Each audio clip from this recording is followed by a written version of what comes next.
So Yeah. so then I had a variety of different jobs. I think I mentioned I worked for a dairy, and I ran a milk run, and I worked for a Caterpillar firm, and I finally got on with the Fish and Wildlife Service in Texas, Fort Worth, Texas. And that's what started your career in The Fish Department and Wildlife, right. National Park Service, Right. and all that. I got on the training program and went back to the Fish and Wildlife Service in Fort Worth. And soon after that, they called me back to Washington to work for the Fish and Wildlife Service in Washington. And then they created the Bureau of Outdoor Recreation, and I transferred over. And I'm getting promoted all the time. Right. And I went over to the Bureau of Outdoor Recreation and worked there. And then I was sent to Ann Arbor, Michigan as Assistant Regional Director. Right. And then the director was transferred to Washington, and I became the director in Ann Arbor. I was in Ann Arbor 11 years. Okay. And we were doing mostly, well, let me go back. I think Kennedy was in office at that time, and a lot of legislation was passed. Rivers and Trails Act, Land and Water Conservation Fund. The Land and Water Conservation Fund was a fund derived from taxing sports equipment. And then it was apportioned to the states according to population. They didn't actually get the money, okay? What happened was that each state had to prepare an outdoor recreation plan. And that's what we did in the regional office. We reviewed those plans and approved them. Once the plans were approved, then they could come in with projects, and we would fund the matching 50-50. Right. Buy land, develop outdoor, anything that had to do with outdoor recreation, boat ramps, playgrounds, parkland, anything to do with outdoor recreation. 50-50 match. We dealt with the states. Right. Okay. And a lot of times with localities. Right. Right. Because a lot. Now the states had to approve the local projects. They had to prioritize them and approve them. And that was when we had a lot of money to begin with. So there was a lot of money going out and a lot of projects. It all sounds very systematic. Did it work that way? Oh yes. And it worked that way. Oh yeah. Oh yeah. It worked very well. Oh. We had staff that were well trained. Not to begin with. I mean, they all had to learn. And there were some controversies where states, particularly states' rights states, who kind of chafed at the fact that we had to prove them. But we got over that through diplomacy. And money. And money, of course, right. Well, and sometimes they would take it all the way to the chief of the bureau, Right. and even in the Interior Department. Mm-hmm. So we had to, navigate that, sometimes the political part of it. Okay. And then we also studied the possibility of establish national recreation areas. For example, the Cuyahoga National Recreation Area, which exists now in Ohio. We did the study on that one. We did studies of rivers and trails to be included in the national system. Oh, okay. So those are the kinds of activity. The other thing we did was we were involved in a certain federal surplus property. The General Services Administration handled surplus property, and if they deemed that it was available for outdoor recreation, they gave it to us, and then we solicited the states and localities, and they would come in with a project, and then we would okay it. We had our attorneys and did all the deed work, and conveyed that property to the state or locality. And we usually had ceremonies conveying the property. Right. And a lot of times there were political figures involved. It's like ribbon cutting. Yes, that's exactly right. Yeah. I can remember one particular one where Secretary Morton was going to be the speaker, and all of a sudden he was called away mysteriously, and I had to take his place. Turned out that was when Nixon resigned. Good timing. Yes. Another time I did a conveyance of a surplus property, or it may have been a park, and Pat Nixon was there. And that was a lot of fun. And later on, she sent me a signed photograph thanking me. Huh. Was she fun? Oh, she was. Nice Good. lady. More fun than her husband? I never met him. Met a lot of politicians. Met a lot of governors and mayors. Yeah. Were they like the fishermen with offering bribes? No, they were all nice people. The reason partly why I'm saying that is you're talking about there was a fairly flush with money, and these were competitive in a way, right? Because you have money available and they have to submit projects. Well, it was competitive. It was competitive within the state because the money was apportioned By state. by state. Right. We held the money actually. Right. Did you get involved within the states? Well, yeah, you had to approve the project. Oh, they had to come in with the project, Right. and we had to approve the project.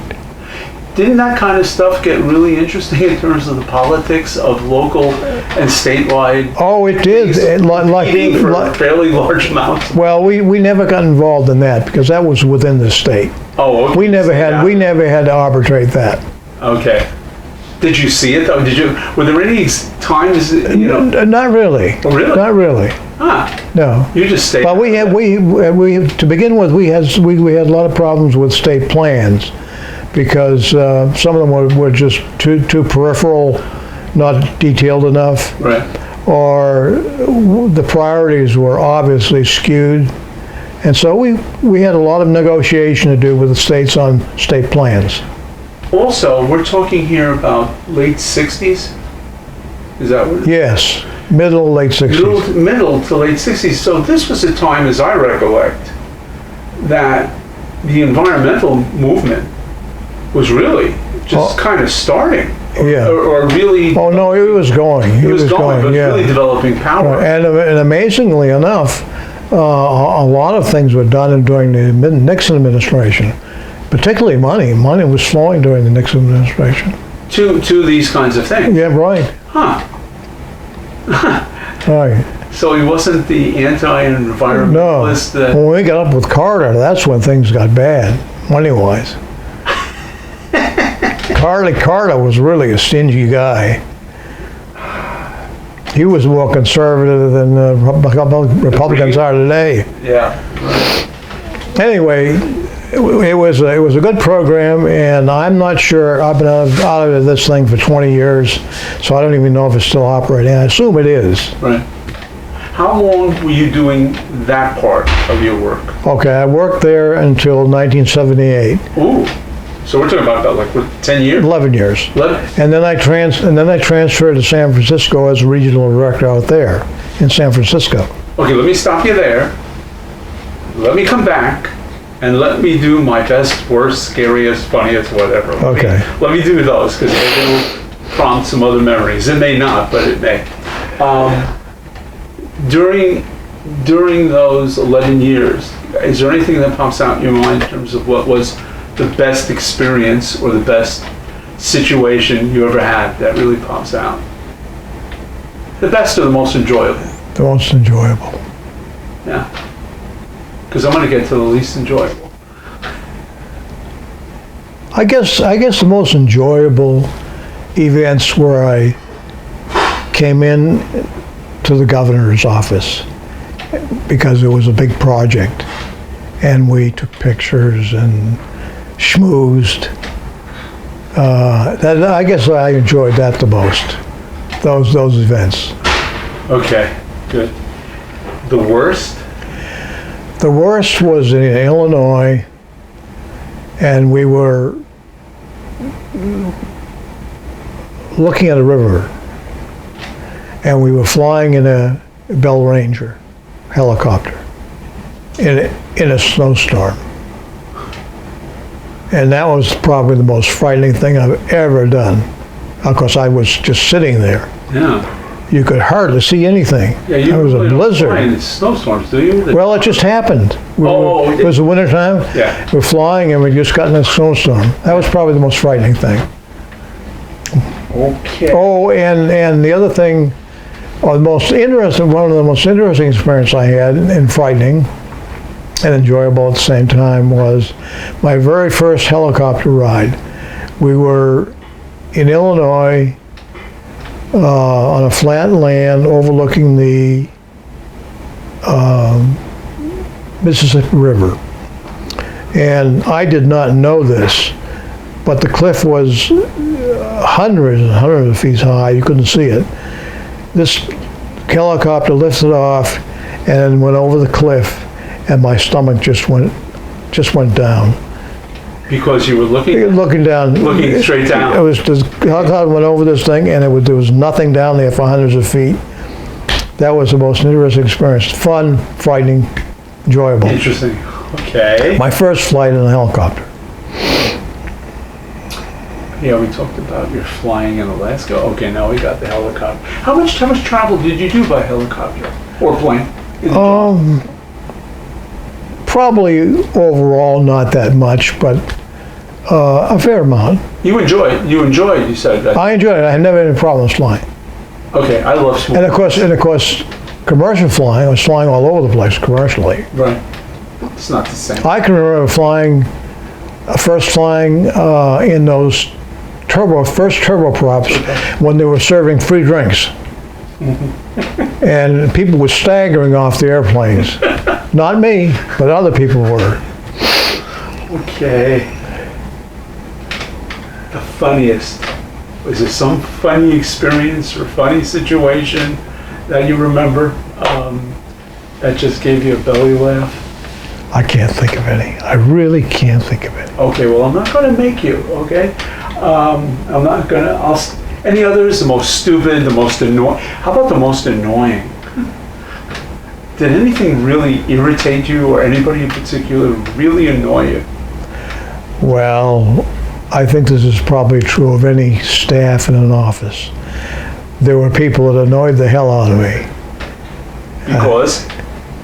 Because they weren't doing their job, Okay. they were rebellious, or a variety of things. So you had to use a lot of diplomacy, a lot of tact, and you never could show anger. That was the worst thing you could possibly do, was show anger. You were managing them, That's right. right? How many staff did you have working with you? Rough. In the Ann Arbor office were probably 40, Really? yeah. Oh, that's not a size. And in the San Francisco office, probably about the same. It's interesting you say about never getting angry. That's a very interesting management style. Not to let yourself get angry. You can't get angry because that's counterproductive. Huh. It is very counterproductive. Huh. And you learn that. Now you can turn red. You can turn red. Oh, boy, you have a lot of self-control, you know that? No, really, that's... No, you really, if you show anger, it shuts people down. Yeah, that's true. And so you really can't have a conversation. Later on, you'll have an opportunity. You can counsel me a little bit. Of, Anger management? yeah. Or something like that. So, yeah. You're laughing. Yeah. Well, the San Francisco job was good. That was great. You couldn't I mean, what a beautiful place that is. I mean, the views, the weather. Walruses on it. And the interesting thing, shortly after I arrived in San Francisco, our office was in the old federal building.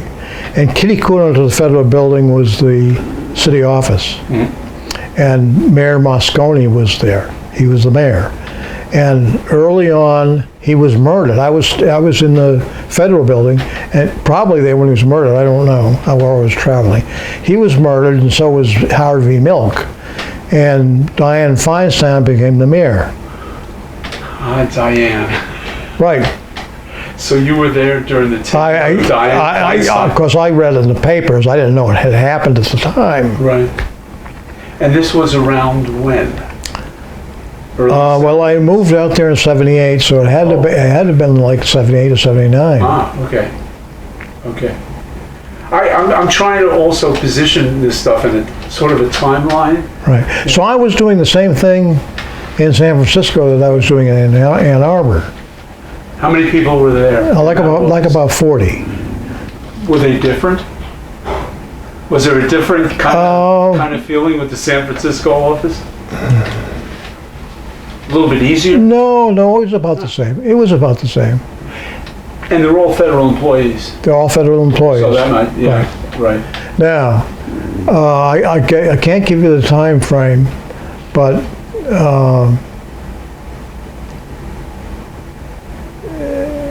several years after I came to San Francisco, Watt was the Secretary of the Interior, and he abolished the Bureau of Outdoor Recreation. Here I am, the regional director, and I'm left hanging. Are we transitioning now into a new period? We're transitioning into the Park Service. Okay, hold on, folks. Here we go.